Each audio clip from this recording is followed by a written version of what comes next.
Thank you for listening to the Content Magazine podcast, Conversations with Silicon Valley's Creatives. I'm Daniel Garcia, your host and the cultivator of Content Magazine, published by SV Creates. You know what I'm saying? Okay. Good clap. Good morning, good afternoon, good evening. It is your boy, Trizzy E. Baby, Troy Ewers. This is the Content Magazine podcast. I am your host, and my guest, a person that I've known since my freshman year of high school. Mm-hmm. We both went to Oak Grove High School. Eagles, stand up, OG, yep. You know. Real South. Real South.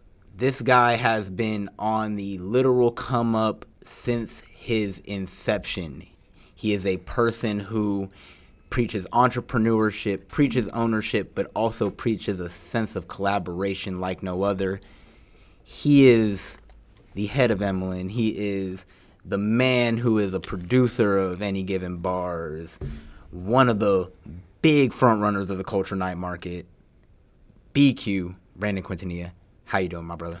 I'm doing great, man. Thanks for asking. And that was an awesome introduction. I appreciate that, man. Man, it's well-deserved. It's well-deserved. I've seen you from high school as a football guy who was the nice dresser. You know what I'm saying? He was the fancy dresser. He likes to dress up.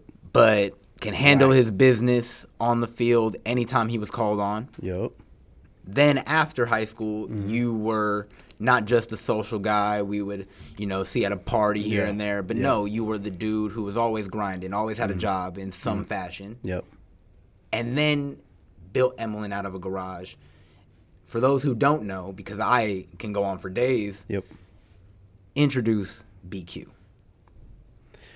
So you want me to introduce myself? Yeah, just introduce yourself. Okay. Tell them who you are and how you got here. Okay. So my name is Brandon Quintanilla. Everyone calls me BQ for short. Just like you said, I'm an entrepreneur. I'm a resident in San Jose, California, South Side to be exact. That's my section. And I'm a Nicaraguan American. Born and raised in San Jose. And I'm just trying to be a leader in this community and trying to lead by example, by demonstration, by producing events, activating public spaces for small business owners, artists, musicians, and just bringing people together through the culture night market.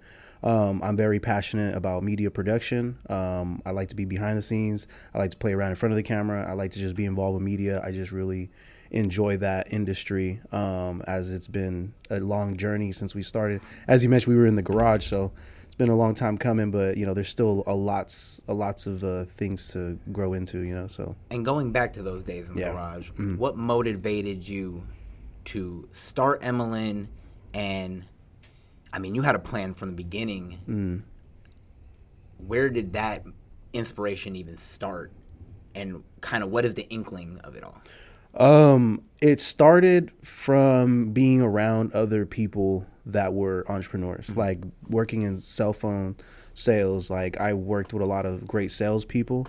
The thing that was really unique about it is like it started at Eastridge Mall. You got all the different walks of life, all the diverse people that come into this space. It might be a mall job for someone outside in, but like when you go into the sales game, like you're basically committing to a whole like structure, like a whole lifestyle, because like in order to be a good salesman, you got to be sharp, you got to be presentable. And there's some real hustlers in that environment too. And it's not just like a selling, doing a transactional thing at Safeway or being at Target or something. It's like you're going out of your way to close people that don't know who you are. It's like cold sales, you know what I'm saying? So it was also a rude awakening though, like because I wasn't really that like I wasn't able to communicate the way I communicate now in the beginning. But yeah, just being surrounded by those people at an early age. I was 18 years old when I got my first job. So when I it was my first legal job. It was my first legal job. And the owner of the company, it was a third party franchise. So he owned 32 stores in the whole Bay Area. Wow. And he's from San Jose, so he would be at our locations often. And I didn't really get to know him right away in the beginning. It was kind of just like from afar, I know who he was. But then eventually, I after a year being into the game, I was probably one of the better salespeople. And, in any company, when you do well, like you build good rapport with people in management.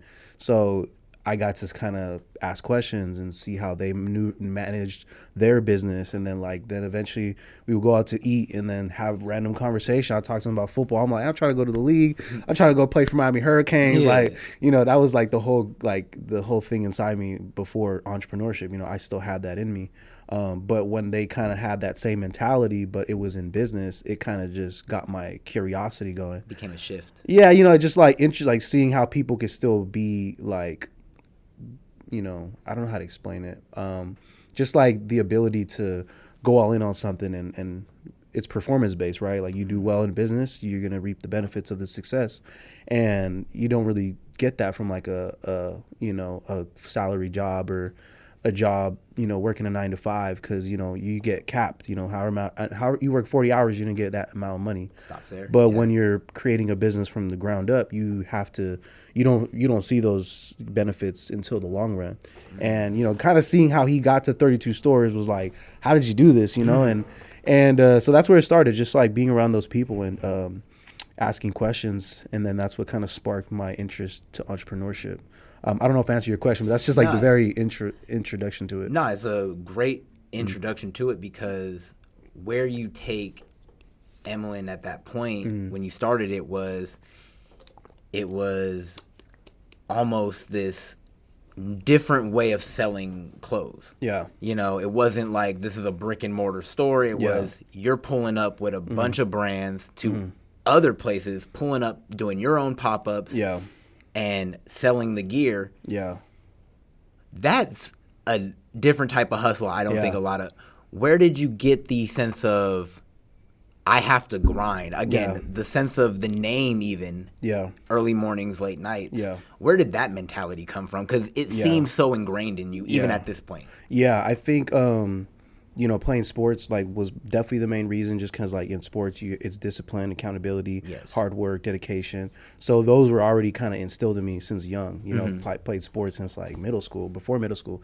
Especially the kind of football environment that we come from, that Oak Grove, Pop Warner environment where you're working all summer. You're barely seeing your friends because your friends are on that team. I see what you're saying. So it's instilled already, and as I got older, I like I said, I started just becoming more self-aware, asking questions. One of my mentors at the sprint game, his name is Frankie Santiago. He was actually a freelance person working with us. I was just going to ask you about him. Yeah, so he was freelance, and he just happened to do B2B for the owner. So he wasn't working for him technically. They were a partner. It was a partnership. But he was showing me I'm getting $8,000 commission checks. And I'm just like, whoa, how the hell are you doing this? He's like, I'm closing $40,000 deals with big companies and stuff like that. So I was just that caught my interest already. Yeah. But at the same time, he was also managing his own business, which he was selling bed sheets, wholesale and selling them. But he was so aggressive with it. He was I don't even know how to explain. He was on some Grant Cardone, Gary Vee kind of shit. But he was telling me he was simplifying everything. Whatever most people would complicate in entrepreneurship, getting permits, getting guidelines, doing this. He was champ, it's not that hard. The same way you go to In-N-Out to get a burger, you can go to City Hall and get your LLC, get your sole proprietor. And I was I just never heard anyone say that. So it's just and then one time I asked him, I was like, hey, I want to be an entrepreneur. How do I do it? And then he laughed at me at first. He was just you really want to know? For real? He's all right, the first step is grow some balls. And keep in mind, I don't really have a good relationship with him like this. I just know who he is. So when he told me that, I was kind of disrespected. What the fuck you just say to me? Grow some balls, what you trying to say, But you're that's not the advice I was looking for. and he just turned around and just kept it lit. He didn't even keep talking to me. That's all he said. He turned around. And I was like, what the hell? But then following that, I followed up again, and then he was he said the same thing, but he's all right, this is what you do. You got to get your business license, you got to get your seller's permit, and then you got to get your domain. Those are the first 3 things he told me to do. And then he's once you get those things, come back and talk to me. So I did that. I already knew I had a bunch of names written out, and EMLN happened to be one of them. Okay. So I went forward with just going that route. And I got the domain, EMLNexclusive.com. I got the license, EMLN, with the city of San Jose. And then I got the seller's permit because I was doing clothes. And then when I got back, I was all right, I got it. And then he's all right, you already did half the job. The other half of the job, you got to go work. And then at that point, I was just all right, damn, I'm really doing this. So fast forward, and it's interesting because EMLN's media company now, right? Yeah. But in the beginning, I was selling clothes. Like I was really into fashion and really into streetwear fashion. So I just kept thinking about a business right now won't survive without capital. So like in order for me to get to like the bigger brand and the bigger vision, I needed money. So the only way I was going to be able to do that was like, all right, let me get some product. Let me go sell it. And then I met my other friend. I forgot his name right now. It's slipping my mind. But he told me about consignment, which is just basically getting something fronted and then paying it afterwards. Yeah. So, and people do that with shoes all the time. You know, they get like the high-end sneakers, you bring it at a store, and if the store sells it, they get a cut. But they do it with drugs too. Yeah, exactly. They do. But yeah, so basically he explained to me what consignment was, and I didn't have money to start the business. Yeah. So I was like, all right, let me pitch consignment to all these brands. And long story short, I got like 5 different brands to agree to do consignment, and they all gave me like 20 to 50 pieces of their brand. Yeah. So now I have like all this merchandise, so I had something to start. Yeah. So now it was about hustling. And then I worked at Sprint, so obviously I had limited hours, and Eastridge Mall had this like vape cafe spot down the street, and it happened to be the owner's like little side hustle. I remember this place. So he just had like he just had it. And so people used to go kick it there, and it was smart because this guy literally owns a business down the street that people that work for him make money for him. They go chill there afterward, go buy beer and go buy vapes and go do all that stuff. Before I used to, it's wild you say that. Before I used to hang out in the garage when you started it. Yeah. Me and Henry we used to go to that vape cafe just to kick it because it's pretty lit. You know, there might be some girls there. You can chill, like play Jenga. Like, it was always just like a kick it. And it was spot. in the cuts too. I mean, it was like nobody would know it was there unless. And you could stay there for hours. Yeah, it was there like you could be there damn near till 2 or 3 a.m. if they let you. Like it was a really low key spot. One of them low key spots.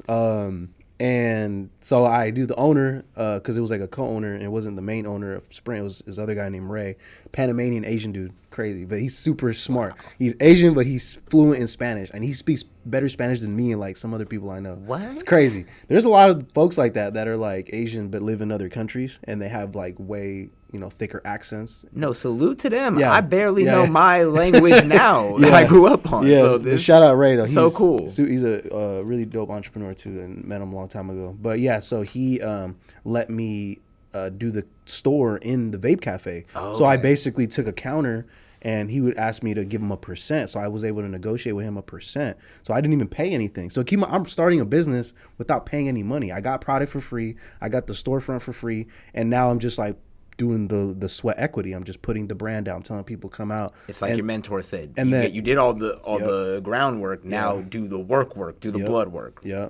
And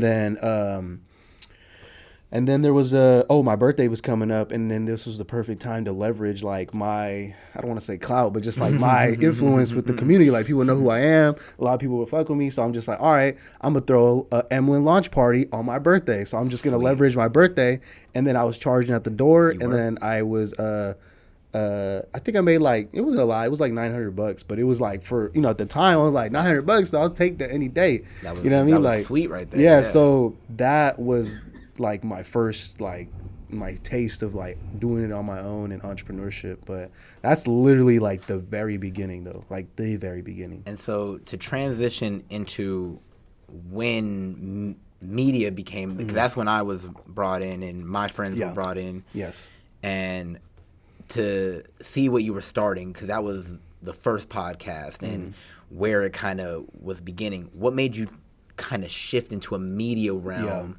Considering that by the point I got in, you were 2-3 years deep on EMLN, selling clothes, and you were doing well. Like you were establishing a staff, if you could honestly say, and establishing an office. Again, scaling up everybody. Yeah. What made you say, now I got to bring on a media team? Yeah. Big shout out to my mentor, Anthony Oliveira, founder of Outsource Plug out here in San Jose. Salute to you. And it's crazy because his come up story is insane too. Because he used to live right here on Santa Clara Street, that building right across City Hall. Not Miro, that's the super nice one. I'm talking about the one that's like, you know, I'm talking about like it's gutter, you know what I'm saying? Yeah. Like, so he was living there as a single father, and he had his son, and he was running his business at the time. Wholly completely different business, but I always came to him for advice, and plus he's Nicaraguan, so just off the strength off of the culture, we're just like, we already connected, You know, each one teach one. Yeah, exactly. So I was like always going to him for advice, and he would bring me up to his apartment and like give me these books. Or, like sometimes I would just like shadow him and what he was doing, you know. But one time he's the one that put me on Gary Vee in the very beginning, like in 2015. And I know a lot of people get tired of Gary Vee at this point in time because he's just like the only one doing it this long every day. Like it gets kind of annoying after a while, right? And real quick, Yeah. he's the only one out of all this who doesn't have like a scam trial at Oh, the end yeah. of it. Like The only one that was and real, that's why like, they yeah. get mad. They're like, Yeah. we was hoping you was a scammer Yeah. early, and you're Yeah. just still doing great Yep, things. yep. So Exact pioneering essentially. And so he was the first one to put me on. When I first heard his voice, I was all like, damn, I can't even listen to his whole talk. It was like listening to RFK talk right now. You know what I mean? I'm just like, can't listen. But he actually started growing on me. Basically, the thing he told me, like, he gave me his book. He's like, here, read this book. This book's good. I forgot the name of the book. I think it was Jab, Jab, Right Hook. But he gave me the book, and he was like, the key for the next 5 years is going to be content. Like, you need to put content out. And this is like, I'm talking about no one was doing content. No, we were doing it like, No. with the intention we were doing it, no one was doing it like that. I was honestly only doing it because we were making, this is when I worked in music, Yep. we were in a studio every day. So I was like, I should do a podcast. Yep. And you, like you just said, you saw media. And so Yep. you not only said, I'm going to do a podcast, where you were really early is, no, videotape it. Yeah. So that's where you had your photographer holding the camera. Yeah. You had a 2-camera setup. Yeah. Me, on my early days of Yeah. engineering, I was Yeah. not good. Yeah. But we were on the early essential, and you had a set. Yeah. That was another thing. Nowadays, I get when it comes to podcasting, Yeah. everyone has a set. Yeah. Yep. You were like, no, we have this painted wall Yep. that took Yeah. hours. Yeah. Shout out Days. Castro. Yep. Yeah, days Yeah. essentially. Yeah. Full on EMLN sign, Yeah. 2 cameras. It's one thing to do content. Yeah. Why such the high quality so early? Well, it's crazy because I mean it's subjective, right? Someone might say like it's high quality. Another person might be like, oh, this is like ground level, because we were doing it with like, I'm saying high quality for the fact that it was ground level. yes, You know what I mean? Yes, I see what you're saying. I think it was like I wanted to make sure when people came in, they really felt like, oh shit, there's something going on. Yes. There was that element, and also when my guests come, I want them to feel like, oh, I'm valued, like this is for real, you know? So it was a lot of psychological kind of like approach to it, just because I wanted to make sure that not only did it impact people that consumed it, but it impacted people that were surrounded by it, you know what I mean? And that's why I felt like we were able to build such a good like culture, because people were excited to do things, you know what I mean? And I think that's the whole purpose of doing this to begin with, right? Is like, I want to make sure I have fun doing this. And it goes back to what you asked earlier, like, you know, why am I even doing this? Like, I love this shit. You know what I mean? Like, I think to answer your question about the quality stuff, it was really that. Like, I just wanted to make sure it felt good, and when people came in, they were ready to unfold, unpack all what they were going to talk about, you know? Nah, that's dope. Yeah. I eventually left, and you not only kept going, you kept going through one of the hardest times in the world. Yeah. Mm-hmm. You were EMLN through a pandemic. Yeah. I went through a whole job shift through a Yeah. pandemic. Yeah. So the fact that you not only barreled through again, one of the hardest times in the world, you came out with bigger things. Yeah. What was your mentality through that, you know, as an entrepreneur? Because Yeah. it was hard for everyone, but Yeah. especially people who were making their own businesses. I Yeah. mean, we see it all the time. There are restaurants who did not last. Yeah. How was that for you? Because we'll eventually get to what the other side Yeah. of that tunnel Yeah. became, but explain just that dark side of it. Man, it's crazy because there's like a whole build up to it, right? Like before we even got to to start attacking it. Like I was working, so my shout out to my other mentor, Timmy Noeha. He's like a really good friend of mine. He's always been training us in football and also just putting me on business stuff and business tips and insights. And I would go to him for just a bunch of advice. And he was like putting me on game early. Like this is like before the pandemic. It was like 2019. Like he was telling me, like this is like end of my sales career at like the phone thing. And he's like bro, you need to like start selling tech. Like you need to apply this to the big dollars. He's like, you're wasting your time with this shit. Like he was just so adamant, but I was so stubborn and I just did not like agree with him, because I think what his whole push was like to do the tech, which I wasn't against, but it was the type of sales, which is honestly now looking at it like today, it is probably the most best skill to attain, which is like cold outreach, right? Like cold calling people with a phone you don't know, emailing them, doing sequences, and doing that to like high level executives, to CEOs, to people like that own $1 billion companies all over Silicon Valley, across the nation. Like these are the type of companies that he was trying to get me to like. And I think trying to see that. And I think one thing he saw in you, because you've been that guy. Yeah. I have no problem giving a business card to. When you were at the pop-up shops, you walked up to everybody like, hey, you've been to this table yet? Because you've been to every other table. And I think what he saw in you was, if you can do that to the average 9-to-5 person, the average street hustler, the average anything, shoot, I've seen you in the hoods of Oakland convincing people to do his show. Like, really, like, people say DJ Khaled does that with rappers. Yeah. Like, he'll go to their home and, like, get them to do a verse. Yeah. You did that on every level. And I think that's what he saw for you to do with tech people. Like, pull up on these guys. Yeah, for sure. No, there's definitely a lot of truth. And it's so funny, Troy, because, like, you're the only one that could really tell this story, bro, for real, because you've seen it. And that's why I had to have you on. No, for sure. You are a person who has not only an amazing story, it's a story that I think if any kid who's 16 saying, man, I got $1 and a little bit of a dream, they can make it into actually something, because I saw it. So that's where. So, like, Timmy was trying to put me on to the whole cold outreach, and there was a time period where he was running his marketing company that he was starting at that time, and he got me involved. He's like, hey, look, just work with me. I'll have you do this. So he was basically training me how to do cold outreach, but, like, at his apartment. Like, he would took me to the west side. We go to his apartment, and he was making me do it. I was like, bro, I ain't gonna. But I came in with an open mind, though, because it was just me and some other person, And you know, I eventually was like, I was done with it for a certain time period. I did it for a couple months, and I was just like, I couldn't do it. And then I just stopped, entertaining it. And this is just funny how the world works, right? A full circle moment. Then I kept doing the EMLN stuff, doing the working at the cell phone game and doing the EMLN stuff. And then I would network. I would go to all these events and stuff. And I remember Mr. Jones, shout out to Mr. Jones, the principal at Oak Grove High School. He was always looking out, always trying to like put me on stuff. And he told me about this networking event that was happening on the west side. And it was the same day I was going to go meet up with Ziggy and go connect with him for the first time, like just to go meet him. So I vlogged it actually. That same day. I went to the networking event, and I was only able to stay there for like an hour. But at that networking event, I didn't realize who was on that panel. That panel was like Ruben Harris, and it was like all these other CEOs that were attending. But it was like 10 people in the audience, and it was like I was like the only like really person dressed all swaggy, and everyone was like professional. But like I love to go to those because I just love to connect with people. Yeah. And Mr. Jones, like I stayed in, I heard Ruben talk, and I really got captivated by what Ruben was saying because he was talking about podcasting, he was talking about media, but his whole thing was about tech though. But I was like, it just caught my attention, and I told Mr. Jones like, hey, I gotta go because I'm gonna go to this networking thing, but can you give this business card to him and just let him know like I love to connect. So I didn't even know what was gonna happen, but long story short, I'm at Ziggy's, and then I get a text back from Mr. Jones. And he just this whole paragraph. He's like, "Hey man, like he said he's super receptive to connect with you." He said he even said to come to the studio, to his studio, and this is in San Francisco. Me not knowing even what Ruben Harris did at the time, I'm just like, I'm all for it. But then later, now if you guys search up Ruben Harris, he's the CEO, founder of Career Karma. It's like one of the biggest, startups that bridges the gaps between like underrepresented communities to get jobs like engineers and like tech companies.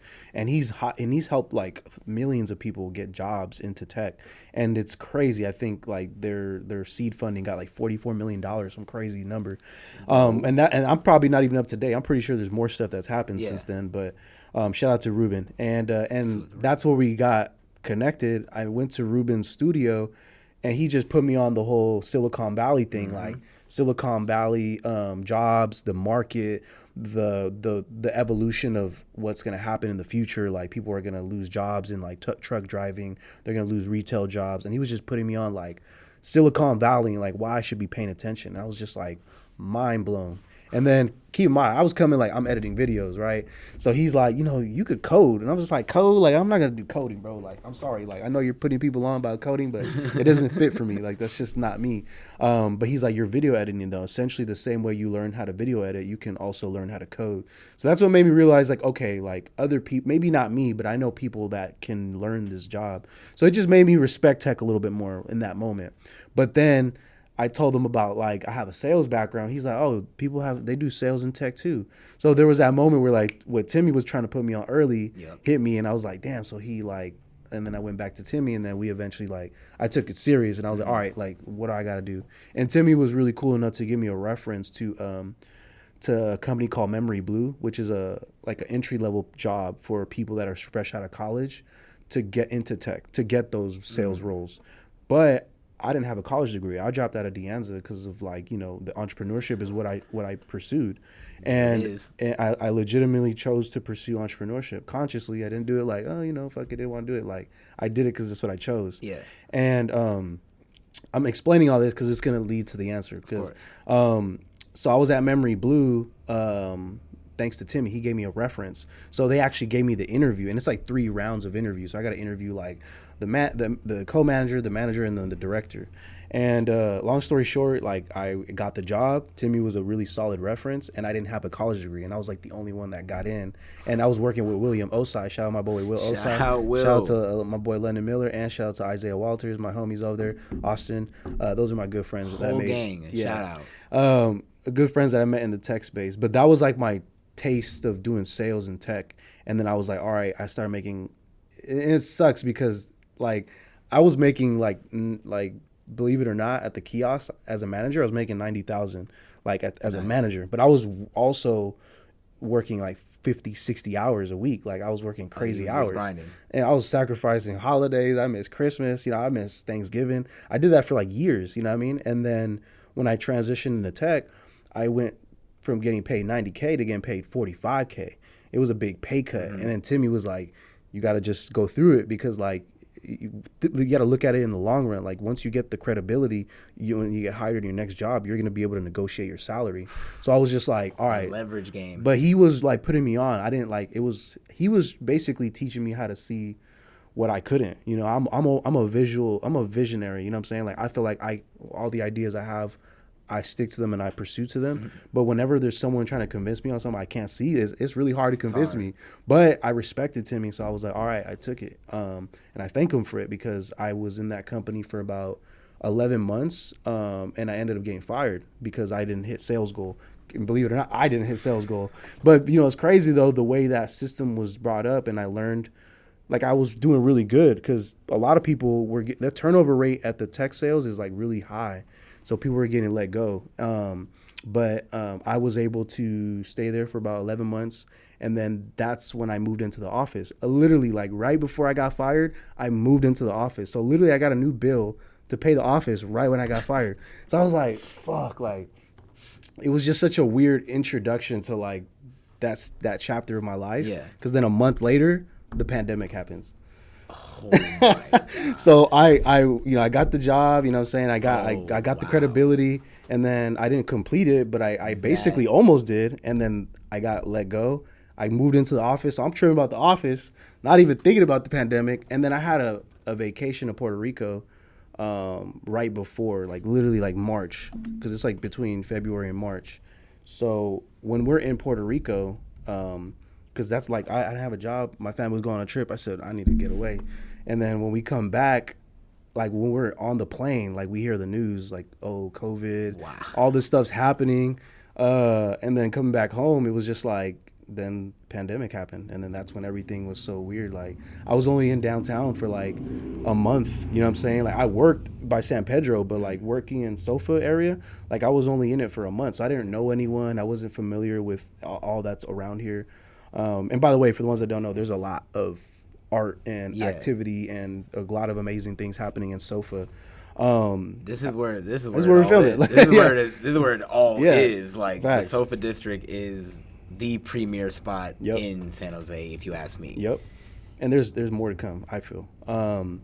But so then I was just podcasting. You know, I was just like, I'm gonna continue doing what I'm doing, because I was splitting it with some other gentlemen. My shout out to Luis and Mauricio. I was splitting it with them, but they lived in Hollister, and they had different careers. One was in real estate, one was doing like web development. Even then, Hollister, that's a long commute. That's a drive and a half. So they were kind of like, I don't think it makes sense for us to come anymore, because keep in mind, everyone was like locked in and stuff. So I had to take over the whole office, and I was just like, damn, how am I gonna do this? But we just kept going.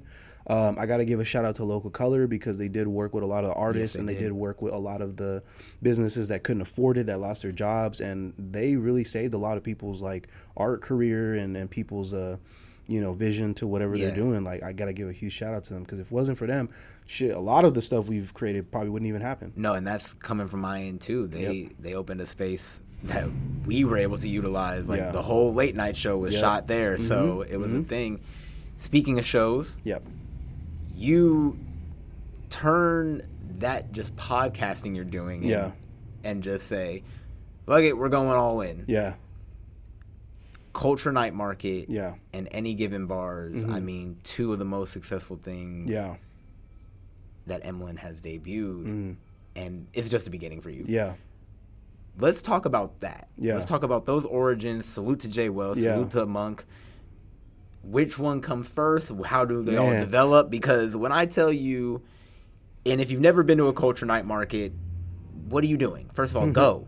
And if you've never seen an episode of Any Given Bars, right after you watch this, get on the tube. You know what I'm saying? So explain that. Because it is dope. It is really dope.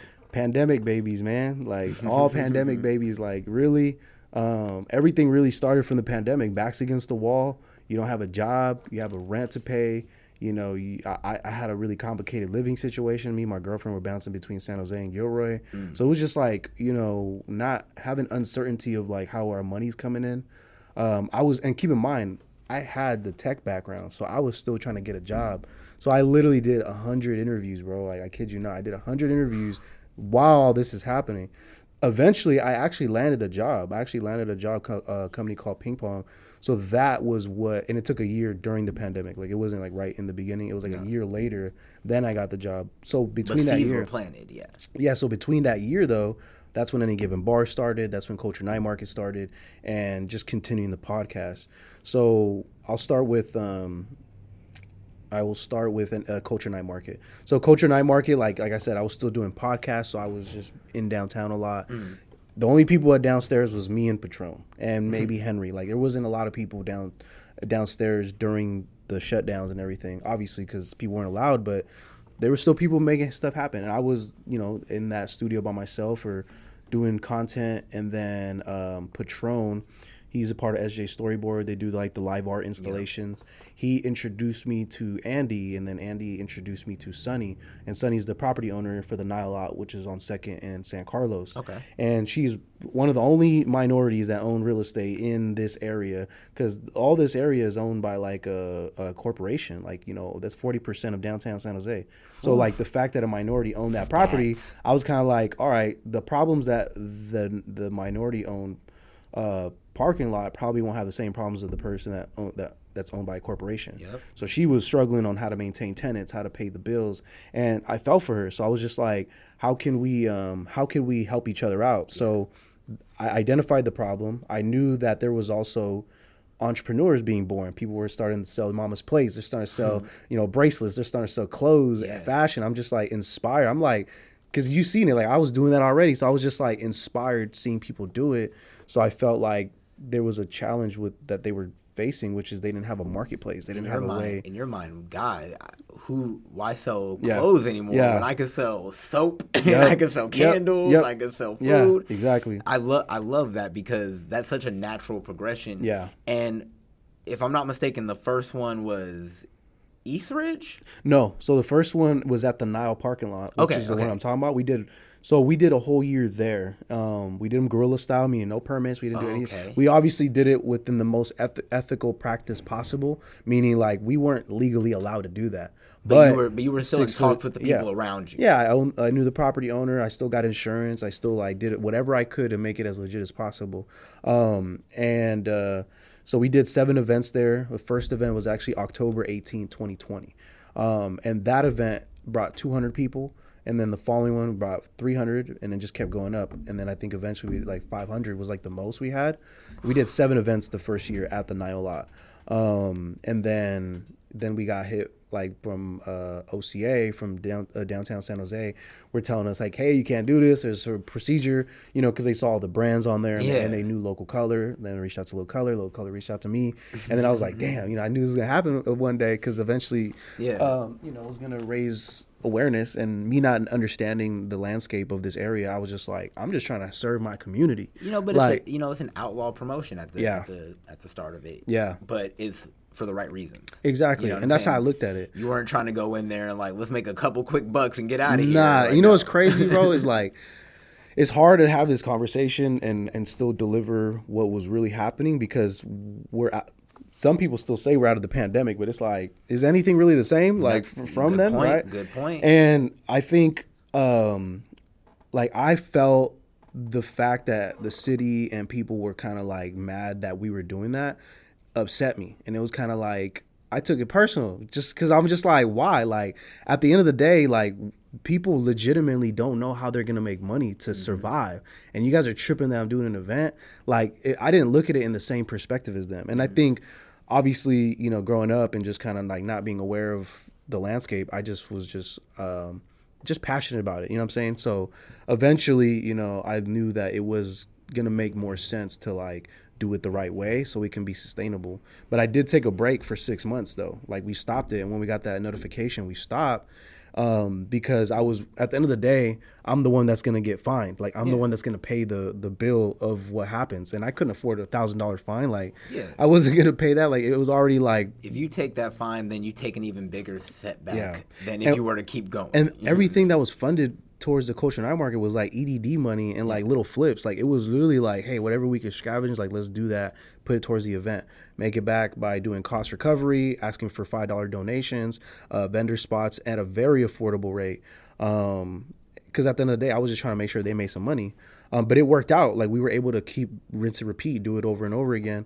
And then once the city got involved, I started asking questions. Nice. And I think this is what was the determining factor to why Culture Night Market is what it is, because I was like, I felt like this is the vibe I'm getting, and this is no knock to anyone, but I'm saying like, I felt when they were throwing these like information at me, like, oh, these guidelines, though this, it didn't feel like, hey, fill out this application, whenever you're ready, fill this out, and we'll help you get onboarded. Mm-hmm. It was like, nah, here's this obstacle, here's that obstacle, here's that obstacle, figure it out. That was the vibe I got when we first started Culture Night Market. If you could get through here, then sure. Yeah, and it was like exactly. So that's what it felt like. So with that being said, obviously I stopped for 6 months and I started seeing other pop-ups doing it, and they weren't getting regulated. Like they were still doing their thing.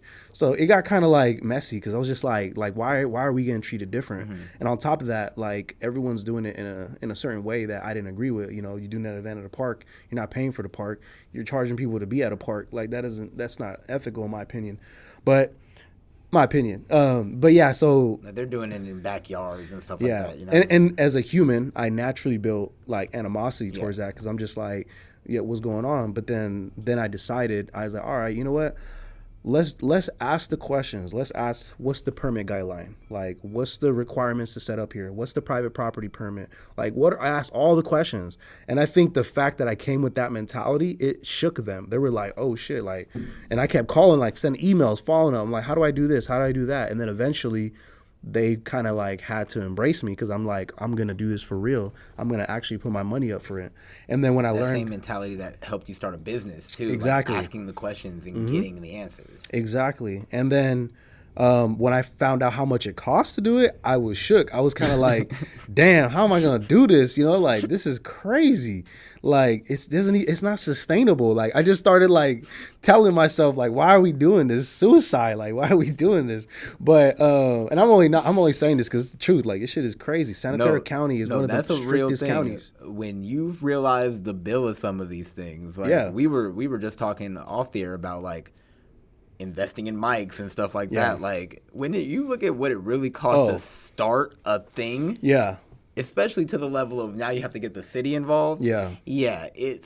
It costs more than what people say on the internet. Like, just start a business. Like, you kind of have to think about these things. Everybody. And it was, so we knew what the number was, and I think it was at a point now where it's like, all right, I have to make a decision. This is the amount of money it's going to cost. Like, I can afford to pay it, but I don't have any other way to recoup. Like, at this point, we got to think strategically. So we increased the cost of the vendor spots, still affordable for the vendors.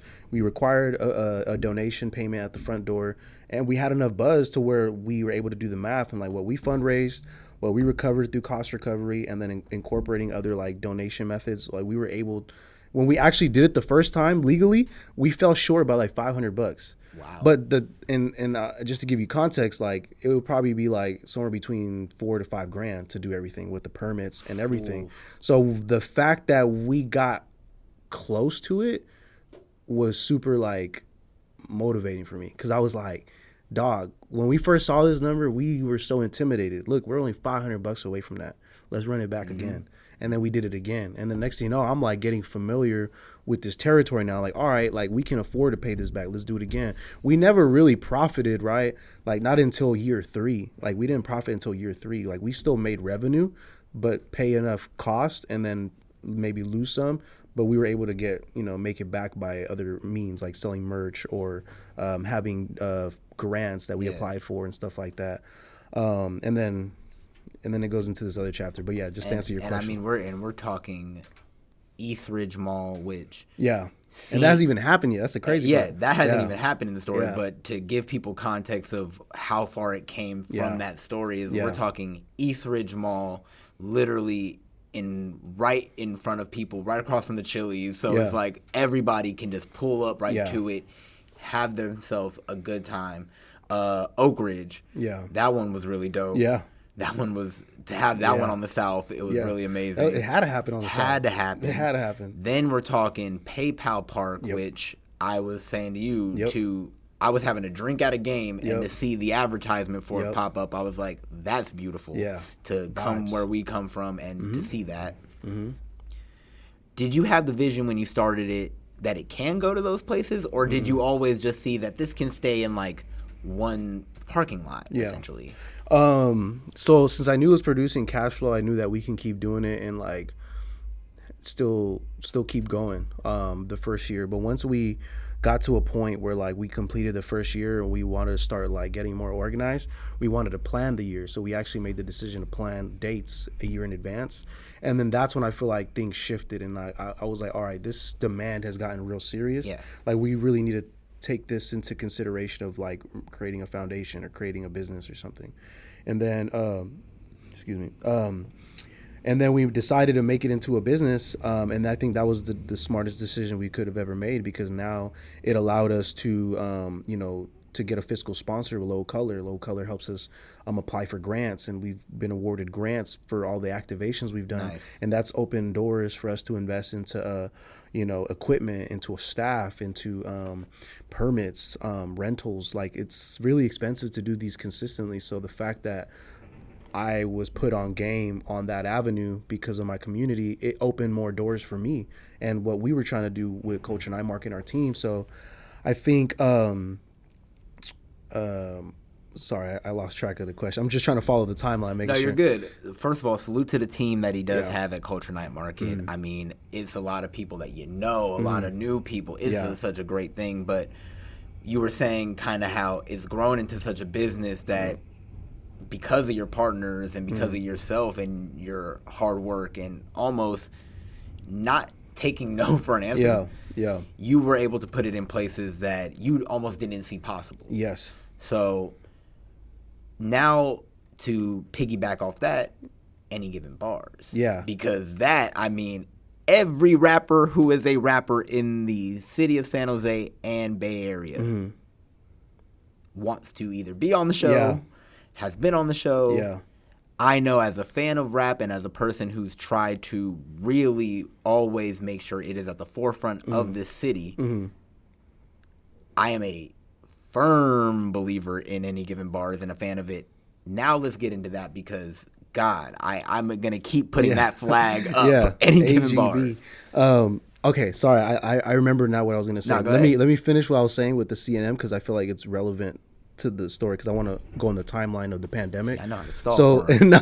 So when we got that, like when we transitioned into the foundation and we got put on game through Low Color about grants and how to actually sustain it, then that's when like our brand recognition started come into play, and also me doing cold outreach. So I started taking the skills I learned in the tech and put it in the culture night market. So I started doing cold calls, and the only reason I had to do that is because San Jose has this ridiculous law where you can't do an event at a private property more than 5 times within a span of like 4 to 5 months, and that forced us to become a hybrid model business. What? So basically, we were doing the culture night market at the Nile lot, right? We did it 5 times, and then OCA hit me up. We're like, hey, you can't do the event no more. And keep in mind, they weren't saying you gotta take it somewhere else. They were like, you can't do the event no more. It goes back to what I was saying. Like, I felt like the obstacles were kept. Yeah. So they were telling me you can't do the event no more. I'm like, why not? And they said because we have this policy, it's a zoning law where like you have an event here for X amount of times, you can't do it there. And so I just kind of took that like, so what am I supposed to do? What are these vendors supposed to do like that are reliant on this income? Like, you want me to tell them you can't come make money no more because of this?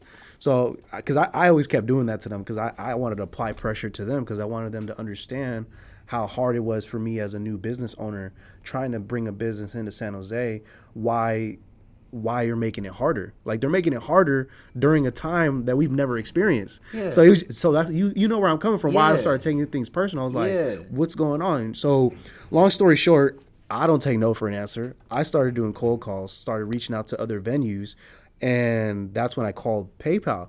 Because I actually called them because I was like, I know I can't afford the stadium. I know goddamn well Google pays like racks for this shit. But I'm going to call anyways because I'm just going to see, like, I want them to tell me no. You know what I'm saying? So I called this number I found on Google, and I got in contact with some marketing person. I told them what I do, what we did, what we've already done, and what we're trying to do. And she basically kind of deterred me professionally. She's saying like, oh, you know, I don't think this will work, blah, blah, blah. And I was like, just out of curiosity, like, how much would it cost? And she told me like 10 grand as I anticipated, right? But I was like, oh, okay, well, I do appreciate you taking the time, you know, to learn about what we're doing.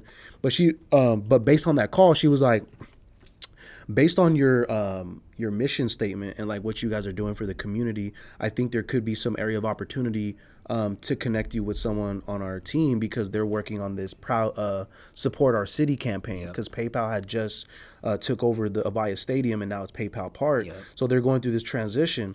So they just rolled out this new campaign called Support Our City campaign where they pay homage to all these small businesses. And for those who don't know, that has been a big component in bigging up a lot of the photographers in the San Jose. A lot of artists who were just doing random graffiti work have gotten opportunities to work. Salute to even clothing lines like Jubo. Like a lot of people have gotten this opportunity. So salute to the Earthquakes and PayPal for even making this a thing. Yeah, no, they definitely bridged the gap, I feel like, the last couple of years with a lot of different influences, communities, organizations in San Jose.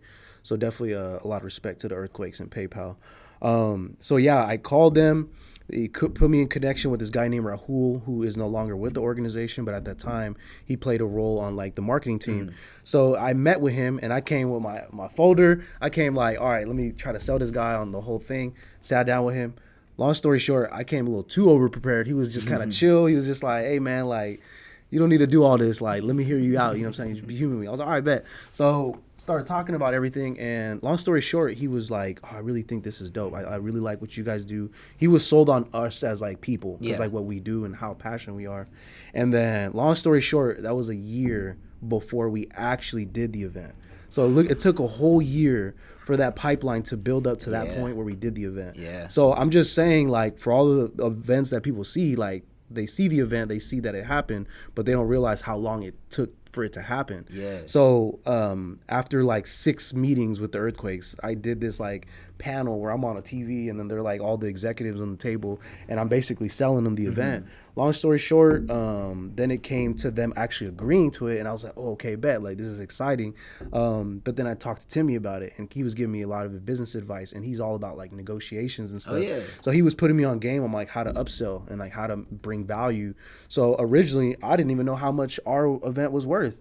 So I initially was like, you know, whatever we could get, you know what I mean? But I think, long story short, we were able to get a $40,000 sponsorship for them to activate 4 event series for the 2021 season. Oh, nice. So that covered everything. That covered entertainment, that covered operations, that covered staff. So then it felt really good. This was like the really first feeling where I'm like, actually paying people for what they're worth, and it feels good because like when you're doing everything kind of like out of your pocket and you're just kind of nibbling whatever you can, you're not able to provide that to people, and you want to but you can't.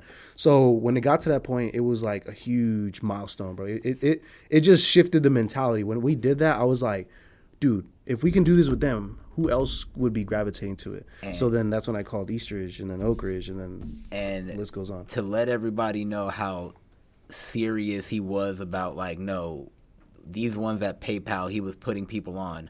Content Magazine profiled artist Forever Records was out there performing, and we're talking, it was beautiful. Yep. Like, you had an amazing crowd who came there in such a positive fashion. Yep. Like, they didn't come, like, usually, especially nowadays, people go to shows and it's like the party first and kind of people are performing around the party. Yep.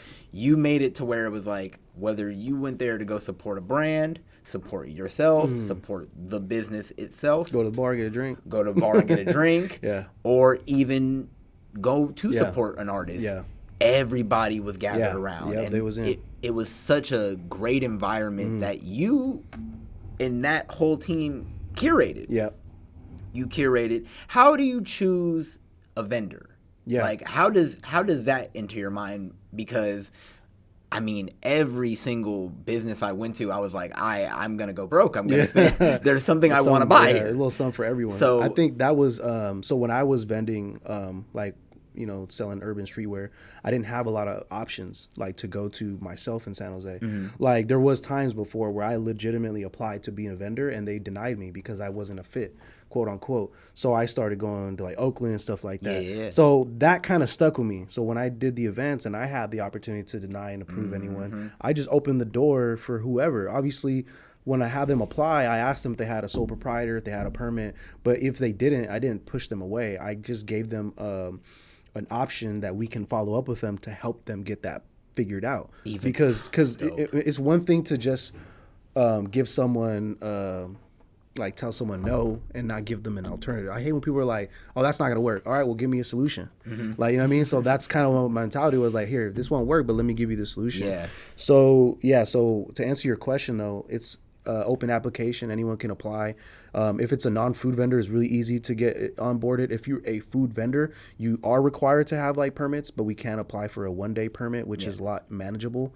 But the county is very strict. So now that we work with like these organizations like OCA and the city of San Jose and the county. And quick plug, where can they apply for any of this? Yeah, so if they go on culture9market.com, you go on our Instagram, you go on Twitter, Culture Night Market, MKT. I've been trying to figure out the Twitter headline and the Abby, whatever. So yeah, they can apply on there. Okay, and now let's get into Any Given Bar. Yes, now it's time for the Any Given Bar. Because the fact that all this comes from a pandemic. Oh yeah, it's crazy. It's just insane, because even hearing that story, I know someone's thinking, how did that one thing start? No, he started 2 things, ladies and gentlemen. So now get into this. So this is interesting. Any Given Bar is November 2020. So it's literally the month after. October, November. Yes, the month after. So Jay Wells and I did a podcast when I was working at Memory Blue like a year before. So I had just met Jay Wells for the first time. And we were really cool with each other. We got familiar. I gave a lot of love to him. He gave a lot of love to me. And then he followed up with me out of respect. Well, like, he sees what I'm doing. He told me, he's like, hey, I got this idea. I really want to like make it come to life. I feel like with someone like you, I can make it happen. So he came to the office. He told me about the concept of like a freestyle show. And that's what it was. We didn't even have any given bars or anything like that. It wasn't until like I told him, all right, let me see if we can set something up. I talked to Color if we can film the first taping at the office, and they agreed. Shout out to them again. And then, so then we did the very first taping of Any Given Bars in November, and we had City Sean as the first artist. We had Deadstock. We had Swift Jiggy. We had Katie the Goer. Young Wapo and Stretch and Moses and Jarvis goes by King, I believe. And then I feel like that's everyone. I might be forgetting some. If I forgot, I'm sorry. Season 1, we filmed it all there one time, and it was like our first time doing it. So I didn't even know if we were doing it correctly, you know. So we did it, and thankfully we had the focus right, so we were able to record everything and sync it all together. It wasn't until we did it in a live format I realized that we have to do it completely different. Like I fucked up the whole season basically. Yeah. Season 2, we fucked it all up. But season 1, it all happened November 2020, and Jay Wells also told me about Monk, and that's my first time getting connected with Monk. And I already knew who Monk was, you know what I'm saying? Yeah, but we just didn't have mutuals until that moment. And then it just worked out perfectly because I see Jay Wells and Young Monk as like media personalities. Like these are stars, you know what I'm saying? So I'm like, they just need the foundation around them to really get the audience. And the thing that we were really emphasizing is that we wanted to make a hip hop show, but if you pay attention to a lot of the hip hop shows, a lot of them don't have like their own face. They don't have their own media personality. Yeah. Like they just have someone with a mic or it's hanging or whatever. I know that's everyone's favorite, right? The hanging mic. The hanging mic. When did that become a thing? It's for surely a thing now. But no knock on it. It's cool. And by the way, I would like to selfishly take credit for rapping on the EMLN podcast, because the first one was Flammy Marciano on the podcast rapping over Uchiwali. That's true. But I just had to plug that in there. But nah, you guys had the live format, and like you said, you did something that wasn't really happening other than maybe Funk Flex. There's not really a face to these freestyles. And for people who don't know, Any Given Bars, these rappers, they get interviewed, they have a freestyle segment, and it's the best showcase right now for artists in our area. And you are, for people who don't know anything about BQ, hip-hop fanatic, like had every CD growing up basically. I still got all those papers. Like everything is hip-hop to his core on top of all the other music he likes. So you honestly were aware of, you know, this type of hip hop platform. But what made you say, hey, let's put these two as the face because they are great and they make the artist feel so comfortable? Like what made you say, let me take a step back and I become more of the behind the scenes role? It goes back to EMLN. Like I knew I wanted to be an entrepreneur. I knew I wanted to be in the hip hop industry. I knew I wanted it, but I didn't want to be a rapper. Like, that was really it. I didn't want to be a rapper. Like everyone was trying to be a rapper. Like I'm good. Like I know how it goes. You know, if especially if you're not good. You know, but. It was really that, you know, I knew that Jay Wells and Monk were, like I said, they were amazing personalities. I knew they could do it. They have a huge influence. And then the structure, I feel like after doing Culture Dime Market, I'm dealing with structure. So I'm just like, let me help, you know, put the pieces that we need, like the videographer, the audio engineer, the sponsors, whatever. And, you know, we did our first taping and then we decided to do it again. We were like deciding that, all right, we're doing, and we were doing batch content. That's what they call it now. We were doing batch content before it was called batch content because Jay Wells was like really limited with his schedule. So we were like, all right, let's just knock the whole season out in one day. So we basically brought all the artists in one session. Interesting. And what made it really dope is that you create this competitive atmosphere naturally. And now it's like people are kind of like, it's hard to explain. It's like a showcase almost. Like you're competing with someone. I'm trying to give like an analogy. Me and Gift, and Alden, we all kind of described it as like AAU, like AAU basketball. Yeah. For those who don't know, it's like every summer the people who really care about basketball, all come into the same place. Yes. And either they're on a team or you're facing. And someone's watching. Everyone's watching. Someone's watching. Yeah. And that's what it felt like. That's exactly what it felt like. Yeah. When you go there, at least when Gift went, there were like Iced Out Flames was there and Randy was there. Like everybody was there, and it was like, is this like a rap camp? Yeah, like, exactly. Like it felt like just that was the coolest part though for me. Like I really enjoyed seeing people take this shit for real, because my biggest critique with San Jose hip hop was like everyone is complacent. Like everyone's they're cool with where they're cool being the hood star.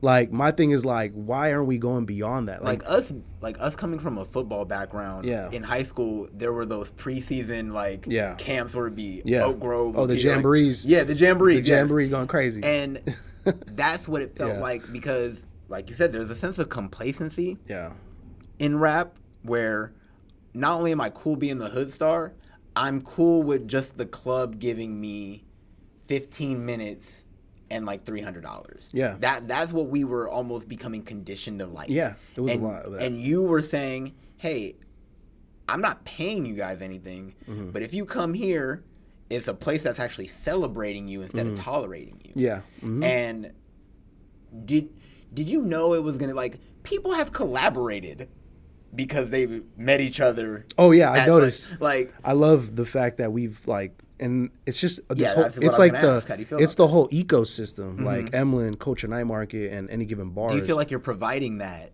In a sense, for San sure. Jose? I feel like we're bridging a lot of people together, and at the end of the day, whether they work with me or not, like, it's cool. Work with me, awesome. If not, I still wish people the best. I want them to succeed, and I feel like a lot of the success I have gotten has been through collaboration, just meeting different people that have the same level of frequency I have. You know, I'm thinking about doing this shit, and they want to do the same thing. Let's do it.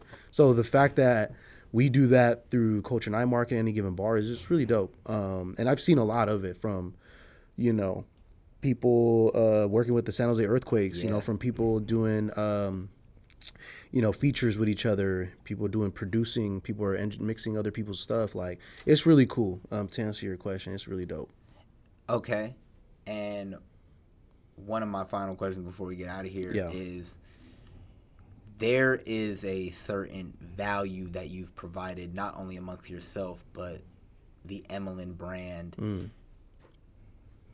Honestly, I see the stars for you. Like, I see, you know, those 4 letters are going to be on the side of a building one day.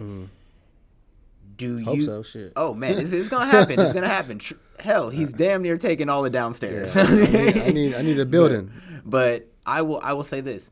Do you have, and it doesn't have to be in the long term, but as far as right now, like, do you see the short term?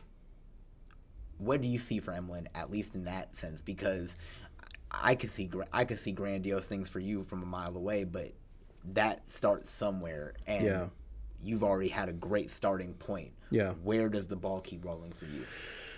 I think it's, you know, I have a timeline. You know, I always told myself this is a 10-year goal. So, like, I started in 2015. I got 2 more years. So my mentality is, like, you know, I want to insert myself in the industry, leave my mark as an event producer, as a media producer, as an individual that just bridges gaps and try to bring value to other people. But I definitely see us doing more events, like, you know, more night markets. We just started FeastMode, which is a new food event, which is like a similar concept, but it's all food vendors. I saw it looks great. Delicious. It looks great. And then also we have I'm trying to insert myself into the concert scene next year. Like, I really want to host concerts, and maybe give a San Jose a hip hop concert. That's something I really want to. That's one of my goals. And as far as EMLN goes, like, I really want to do more. I want to create the structure that I've been trying to pursue my entire time. Like, how am I going to make this sustainable? Like, I think when it comes to the media side, and this is me speaking as a person that's still new to it, like, I'm still trying to figure out how people make money off of media. Like, you know what I mean? Like, because I know there's sponsors. I know there's people that pay for production work. Oh, no, you and me, we could talk about that for hours. Yeah, like, I think that's been my life, like, is trying to make money off of media and looking at every possible value of it. So I know where you're coming from. It's the mystery of all mysteries. and you know, I've had some really, really interesting projects I've been a part of through EMLN that made me see the potential that I can go. Yeah. It didn't work out the way I wanted it to, and I don't even know if I should talk about it because it's not gonna be released. I literally created a whole show that's not getting released no more. But we had a sponsor, and they paid for the production. Like, they paid for everything. That was my first time. It was like a milestone moment. Like, for Coach and I Market, when we did first 500 people, like, that felt like, dude, we did it, right? Yeah. That's what it felt like with that media project. Even though it didn't work out, it gave me that feeling like, oh shit, like, that's what we're supposed to be doing. Like, that's the direction we're supposed to be going. But to answer your point, like, I want to produce more, like, film. Like, I want to do, like, I don't know, I have this itch in me, like, I want to do acting. Like, I want to do crazy shit in media. Like, I want to go all in. But I think it's just, I don't know, man. To answer your question, like, it's really, I want to insert myself in the industry through EMLN. I want to continue to grow Any Given Bars because I feel like that brand alone has its own potential. It's got legs now. Yeah, it's got legs, and it's jogging right now. It's jogging up. It's jogging up Communication Hills right now. Like, that motherfucker running. But yeah, so I see a lot of good things, but I'd be lying to you if I said I know exactly where we're going. Because I see that we've created dope things, but they took different turns, you know. But 2 more years, though, so I got to make it happen. Okay. Yep. And a little rapid fire segment. I got 3 questions. Yep. Give them to me. Sure. What is your go-to meal? What is the go-to meal for Brandon Quintanilla? Oh, man. Lately, shit. Your boy's been eating lately, so I could definitely give you some options here. Oh, he's on his food because he just told you it's feast mode. I mean, bro, for the longest, I was the La Costa advocate forever. Because it's real South. I was the La Costa advocate forever, you know, but I did get put on Metro Balderas, bro, and I don't know if I could ever go back. It's crazy because it's fire. Tell the people where that's at. You know, it's on Willow. It's on Willow. No gatekeeping. They got a couple spots on Willow. They got a food truck, and they have another one in Almaden. Gas. Them burritos. It's the beans. They refried the beans, so it's gas. Okay. It makes a difference. Okay. When you are in your most focus, when you are in straight tunnel vision. Yeah. What music are you listening to? Nipsey, Rex Live Raj, La Russell, Nas. Mm-hmm. Yeah, I'll just say those for now.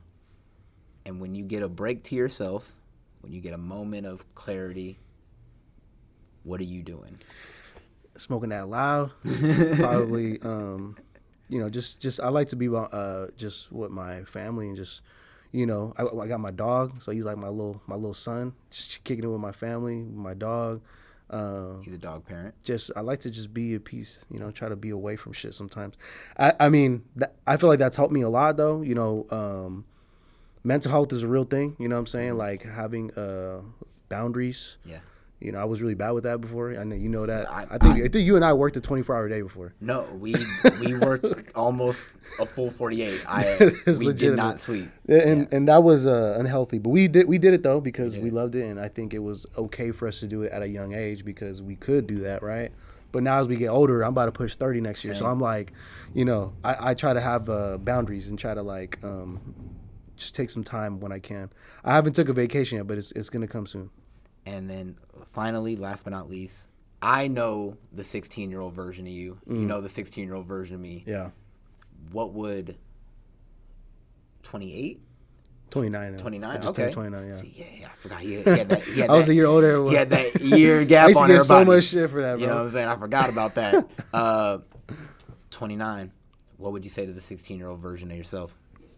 Oh, man, you don't even know. I'm just going to say, you don't even know.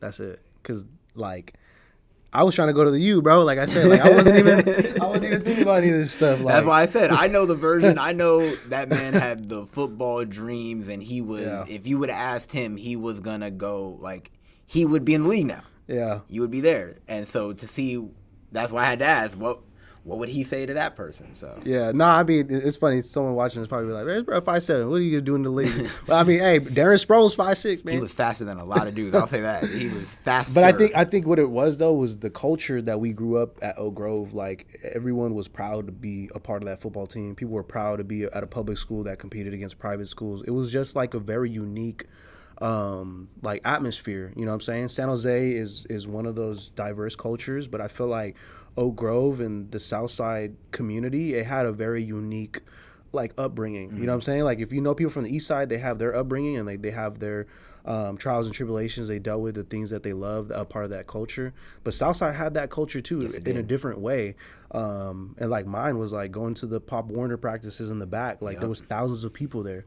Now it's a ghost town and it's sad, but like, you know, this is just how life is. Things change. Like it's around this time of year where, like, shoot, in a couple hours, we should be seeing kids in the red helmets. Yeah, and if we went there right now, sometimes they show up early, waiting with their bag, their big ass red bag on the floor. And if we went there now, like, we would only see the Oak Grove football team, like the high school team. And so I 100% get what you're saying. When I go back there, I see it still. Like I kind of like I visualize it. I'm like, damn, I remember seeing the Renegades, the Regulators, the Riders, like all the kids, the cheerleaders. Like it was just. That's the community I grew up on, and not a lot of people know about it, and I want to make sure that that story is still told in different formats, from music to events to bringing people together to content, and that's why I feel like it's just, we can never forget who we are, you know what I'm saying, where we come from. Well, that's exactly why you had to be my first episode, man, because that is a story I'm trying to tell as well, because like you said, very few come from it, but the ones who do, we romanticize it because it built us. Yeah. And I love what it's built in you, and I can't wait to see more. Likewise with you too, man. Hip hop, you know what I'm saying? Shit. I can't wait to see more of the future for you, man, and thank you for coming here and telling your story. And for those, you know, get your plug off, you know what I'm saying? Because he's got a lot right here. So tell the people what you got, and you know what I'm saying? Culture Night Market, any given bars. Tell them where to get it, where to find it, and everything else. All right, I'm gonna give the plugins because the plugins are real easy. Oh yeah. But before I go into that, I definitely want to take a moment to say that I'm proud of you, bro. Thank you. Because I've always respected you. Like, I always recognized that you were, like, really passionate. And I don't know a lot of passionate people, like, on my level of fucking passion. And I've always said that you were that person. Yeah, no, he has. No, straight up. And salute to the garage. The lab. The lab where we come from. Salute to the family that Shout out to the Williams family. God, real shit. Shout out my boy Noski, my brother. Noski, God, that whole family, they let us be in there. And when I tell you, we were just trying everything, sitting in that room at 11 p.m.